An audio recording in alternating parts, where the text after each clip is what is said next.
To go over Trossard's impact in the team, this guy for me, man, he's been a great. It's a great signing, man. It's a great signing. I mean, obviously, maybe not like a long term signing, but for the short term, it has been a great signing. The guy's made a big impact, especially considering that Gabriel Jesus has been out for a while, and then we're starting to have some issues as well. But it's a great. But just even like going back to the Fulham game, obviously he got 3 assists, which is amazing. I think the first player to get 3 assists away from home, in the Premier League, so that's great. Of course, the first assist, he got that one for Gabriel, who got the header from a corner. It's interesting as well because he got 1 assist from the corner with his right foot, and then the other 2 assists came with his left foot as well. So yeah, the first one was the Gabriel go away, got the assist. The second one was the Martinelli, and I spoke about this in a previous video where it showed how we want to play, our build-up play, the way we very composed from the back. It shows the importance of having us building up play from the back. The importance of a good build-up, because if you have a good build-up, the whole aim of that is to bypass the opposition, and then you arrive in the final third. Maybe you arrive in the final third with the opposition having less players. So because we arrived in the final third for the Martinelli goal, with Arsenal having 5 attackers and them having 4 defenders. I think it was either 4 defenders or 5 defenders. But it's still a lot better to arrive in the final third 5v5 or 5v4 compared to arriving in the final third and you're having 5v10 where they got 10 men behind the ball. And that's the interesting part about build-up play. And there's also the reason why teams don't press us, because when they try to press us high up the pitch, this is what happens. But the way you can draw teams into pressing you is very important as well, because you're not always gonna teams will just sit back if you don't give them something. It's like giving a bone to a dog. You have to try and tease them into coming out. And I feel like what Saka did, especially in the lead up to that build up play, was really key, because they were pressing us in this lead up to the second goal. They were pressing us, but they didn't fully commit simply because they felt like the ball wasn't there. But the moment they felt like they had honed in on Saka, then they all started they tried to jump on him in the wide area. But Saka's ball retention, if you go and watch back that second goal, Saka's ball retention was really good, kept the ball in the wide areas, kept the ball under pressure, and then they tried to go at him. And obviously once one guy goes, the other guy wants to go press, and the other guy wants to go press. So they all ended up closer to the left side of the pitch. But Saka was able to keep the ball, recycle the ball, and then get it to Saliba. He then switched the ball all the way to Xhaka, who was in completely free space. As I mentioned in the previous videos, about how we like to stretch the midfield as well as the wide areas. We stretch the midfield so that Xhaka is available all the way on the left-hand side, and he can start making that kind of run. And we saw that kind of run that Xhaka made. He made the run, got the ball to Trossard. Trossard in a 1v1 situation beat his man, got the ball to Martinelli, crossed into the box, and Martinelli got the head and we scored the goal. Martinelli seems to me like he's got very good crossing as well, and that's something that we also lacked as well. It's not that that ability to cross into the far corner. You see it with the likes of what Bruno Fernandes does, Kevin De Bruyne does, Eriksen used to do for United, or still does for United. Used to do for Tottenham. That kind of crossing from the far side into the far side, that's like it's another aspect of creating chances that we didn't seem to have, and that's what Trossard seems to have on both feet, right and left. But yeah, that was what was leading. Again, Trossard got the assist for that one. Then you got the Odegaard one. I think the Odegaard assist. I think with this one you can see again what Trossard has brought to the team in terms of the rotation with Martinelli, because this goal started off with Trossard and Martinelli switching play. Martinelli went to the left hand side as well. They both switched play. Martinelli, obviously Trossard is supposed to be the striker. He drifts to the left hand side. Martinelli stays central. Martinelli then switches the ball to the left for Trossard, who then cuts the ball back to Odegaard. But again, all of these movements that you're seeing from Trossard, Martinelli, all he does is drags players out of position and he creates space in the middle for other players like Odegaard to exploit, for Xhaka to exploit. And we even saw that for with the way Xhaka with the way for what could have been the fourth assist, when Trossard drifted deep, held the defender back, waited for the ball from Odegaard. Odegaard gave the ball to him like a nice little 1-2. I'm sure everyone remembers a nice little 1-2. The ball got to Trossard and he played a first time pass between the defender to Xhaka, who was free in space. The reason why this is because Trossard drifts everywhere. He drifts deep. He drifts out wide. The defenders are going to be following him. They basically, like, a defender can't just leave a guy in the box who's moving around without anything. You have to follow the guy. And what Trossard has is exceptional control, ball control, especially inside the box. He's got great composure. So as soon as he got the ball first time around the corner, which found Xhaka could have scored. It would have been the fourth assist.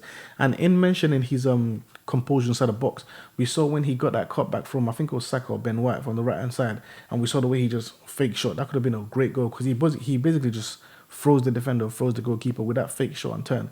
For me, like, Trossard the impact he's had in this team has been unbelievable. Just a great impact. He's his crossing, his ability to cross, his movement, his ball control, his composure inside the box, everything that he basically offers. He's just an unbelievable signing. Maybe he just does it for the short term, but if we win the league title, who cares what happens long term? Because everything that he's brought has been great. And one thing I want to see about him again as well is he's only played looking at the stats, he's only played 390 minutes, which is pretty much like around 490 minutes of games, and he's got 6 goals and assists, 1 goal and 5 assists already. So his impact is clear in our title season. If we win the title, they're going to look at the first 11, obviously, which will include Martinelli, Saka, Gabriel Jesus. He wouldn't be looked at as a first 11 player, but but in terms of the impact, this is what I was saying in the previous video as well, is that you have to give credit to the other signings, the guys who come into the team and have had an impact, because he wouldn't be in the first 11, but he's a player who would have made a crucial impact in this season, because he's got 6 goals and assists already in only like 4 games for us. So he's made a crucial impact to our season, especially in a period that was very difficult, that we needed someone to come in to the team. And I did make the comparison with Alexis Sanchez recently, and I know people have made a comparison more along with Arshavin, but the comparison I'm kind of making is just mainly just about when Alexis was playing up front and what we wanted to get out of Alexis up front. I think what we wanted to get from Sanchez playing up front, was just, obviously, he's got a direct dribbling, the close control, the finishing, the shooting ability, the ability to drop deep into midfield and create chances for others, as well as take chances for himself.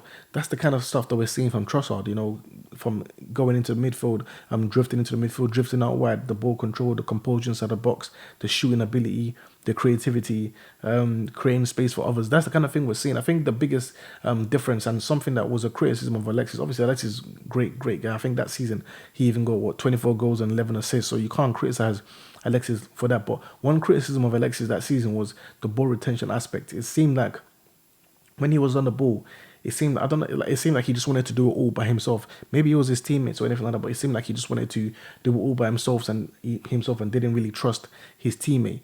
And that kind of thing, it really does affect when you're playing that kind of false nine role, it would definitely affect your team, because you need to be a guy who's very selfless when you're up front in that kind of position.